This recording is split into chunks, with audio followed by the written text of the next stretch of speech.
حضرت ابو ہریرہ رضی اللہ عنہ سے روایت ہے کہ ایک اعرابی رسول اللہ صلی اللہ علیہ وسلم کے پاس آیا اور کہا، اے اللہ کے رسول، مجھے ایسا عمل بتائیے کہ جب میں اس پر عمل کروں تو جنت میں داخل ہو جاؤں۔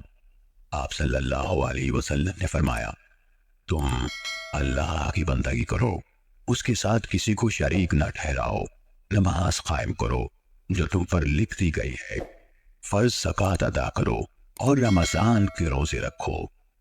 وہ کہنے لگا، اس ذات کی قسم جس کے ہاتھ میں میری جان ہے، میں نہ کبھی اس پر کسی چیز کا اضافہ کروں گا اور نہ اس میں کمی کروں گا۔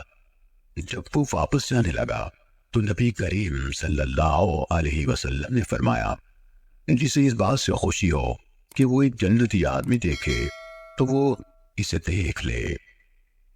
صحیح مسلم حدیث نمبر 107۔